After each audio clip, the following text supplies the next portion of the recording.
Hi, this is John from Clock Repairs Merseyside. I just thought I'd do a short video about this Joseph Finney 8-day long case clock movement. Joseph Finney was a clockmaker from Liverpool, my hometown, one of the more famous clockmakers from Liverpool. Probably round about I'd say 1760s, that sort of era. His clocks are supposed to be very, very rare. Apparently at one time there was 18 of them. I know someone who reckons there's about 40 of them, and he's had quite a few Joseph Finneys of all different sort of constructional types, if you know what I mean, but obviously made by Joseph Finney. He's very, very good at what he does. He knows his stuff, and I have no reason to disbelieve that. This clock came in. It needed a service, which we do the normal type of service. We take the clock to pieces and we completely clean everything on an older clock by hand. We don't really often use ultrasonic cleaners on any clock of any of age. Maybe more than modern clocks we may do, but not a Joseph Finney or older stuff like that, older antique clocks. We prefer to do it by hand. We find it to be just as quick and much as thorough and very thorough. We'll do the usual things like obviously polish the pivots and do some bushing work if necessary, and often we replace the gut line. The gentleman did not want this gut line replaced. It's more of a string type of gut line, quite nice. I don't believe it would be original. I wouldn't have thought so, but you know, it's in really good shape, and I don't think you can buy it anymore. I've not seen it anyway. The other work that needed doing on this Joseph Finney was the dial, the chapter ring. Now the chapter ring was pretty much in its brass state. All the silver and virtually had come off. Now what I found a bit strange about this is that the emblem with Finney Liverpool on it and the minutes track seem to be in good shape. Now we haven't done anything to them, and I wondered why the chapter ring had not been touched at all. Anyway, excuse me. As we started to do the work, we rubbed it down the usual way, followed all instructions what you get with, you know, the silver and powder, and we done that, rubbed it down, and we applied the silver and powder. We then applied the cream of tartar or the finishing powder, and seen what happened. Basically it started to react all the time. We started to get brown watermarks, and we done it the same thing again. We followed the instructions again, and we done this round about 3 or 4 times, and we were having problems left, right and centre. It was reacting all the time. It was becoming so disheartening and frustrating. It was absolutely driving me mental. Anyway, I found an old article in a magazine about silver and dials, and I actually followed that article, which was a little bit different than what they'd said to do on the products. So I got myself some more silver and powder, because by this time I'd used quite a bit. I'd used most of it, which I had. I then followed this article with this, and this is the result. Now I know it's not perfect. I know I can see some blemishes, but it's not bad. It's not bad. I mean, it's passable. It doesn't look overdone. I mean, you do see sometimes where they're literally overdone on some dials, and it stands out like a sore thumb, and really, you know, it just doesn't look right. We do try to keep things as sympathetic as possible. We have the idea, we like it to be, you know, a good condition, but an antique clock. You can look at it and you can say, oh yeah, that's an old clock, that. But we want it to look, you know, pretty decent and pretty nice. The case on this clock is absolutely fantastic. It's obviously, it's made of oak, English oak, but it's actually been veneered in some kind. It's not walnut. It's another type. It's a similar type of wood, but it really looks effective. Really looks effective. The John White I have of my own, although it is for sale, is a very, very similar type of clock to this, but we think Joseph Finney and John White probably liaised over a few things.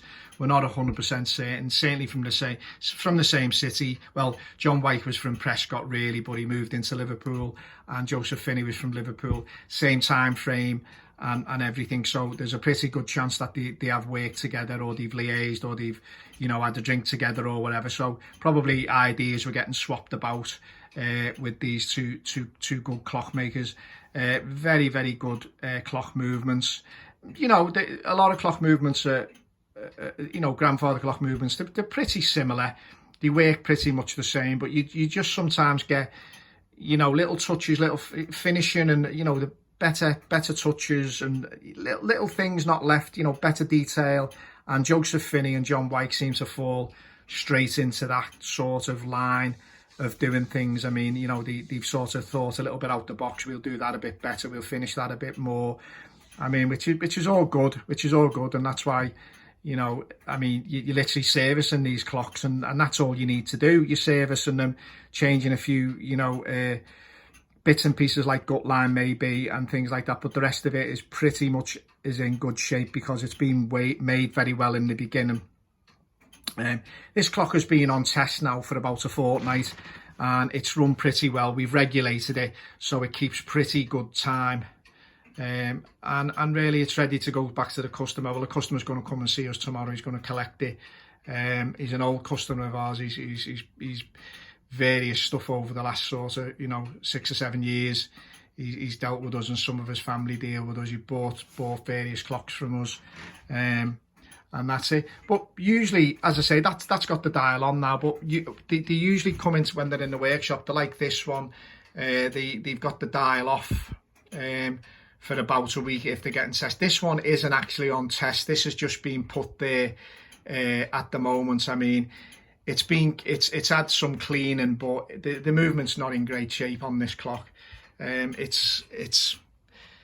It's been messed around with a lot. It's really in a temporary situation at the minute. It's got depth and problems. We feel there's some there's problems with maybe bends in posts and things like that. But we have noticed that the actual clock plates themselves, they've been punched quite heavily. They've really went mad with it.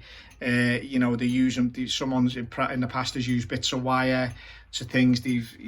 It's had rough treatment.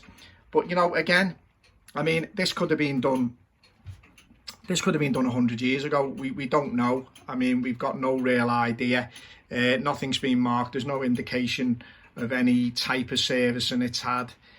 What we often have to do, to be fair, is we often have to clean, things at least a bit to sort of highlight any issues there might be, such as so we can have a look at pivot holes, we can bushing holes, we can have a look at the pivots. We do have to do a little bit of cleaning, and thankfully where grandfather clocks are concerned, we're usually pretty successful with them. Our strike rate is probably about 90% of them. We get them done and reliably done. You do get the odd occasional one where it's beyond it. It's absolutely been, people have worked on it and they haven't cared, and they've done anything. They've punched it, they've cut things, they've soldered things badly, they brazed things rather badly. It's just sometimes, I mean, and you've got to understand the clocks are, they've got a lot of age behind them, and anything they do needs remaking again. Now, often we can do that, but it'll depend how many things are wrong. I mean, it's okay making one or two parts that it's just them two parts that are causing the problem. But then when you get it where, like this one, I mean, it's pretty much, it can be anywhere in the strike train, should we say, the way things are. A lot of things have been messed about with. I'll just show you one of the wheels which was on this clock. You can see all manner of soldering bits of plates on it, and again though, I mean, you've got to understand that they're probably, when you've done it, there might not have been a lot of bits and pieces available, raw material. You just don't know, so you can't sort of totally condemn them. You don't know what they were up against at the time. So there you have it. Obviously it's got odd hands on. One hand is probably quite modern, the other one looks like it's an original. But usually what we do, a clock would go on there for about a week with its dial off, just so we can, you know, check it out, how it's striking, things are moving, and there's no things. And also, obviously, if you get a problem with it, it's much easier to take it back into the other workshop and work on it, and then put it back and leave it running for a bit longer and see what happens. And then when we're pretty happy with it, what we'll do is put the dial on, and then we'll run it for about another week and see what's happening there. And if it and regulating it obviously at the same time, and if it's behaving itself, we'll then let it go back to the customer.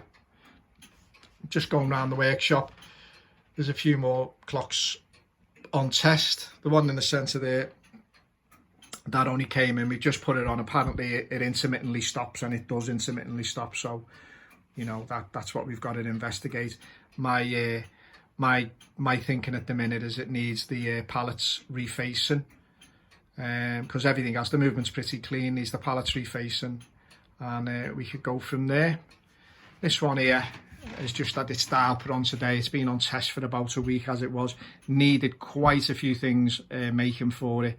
It had faults in the strike train, wasn't striking, you know, wasn't striking as it should, from the point of view of, I mean, it wouldn't sort of strike at the old clock point. It'd be like 5 past. Obviously that's a setup issue. The hour hand was totally in the wrong place. I mean, when it struck, I mean, it was way past the hour point. I mean, I think it has been serviced in the past. I think it had a mark on it, 1991. So I think that's long. I just don't think they've set it up right, because there's certainly not a lot of way to justify its problem with its striking. But it's been running okay now, obviously from early this morning. So hopefully, give it a week, and that'll probably be going back. That's coming from North Wales, we think.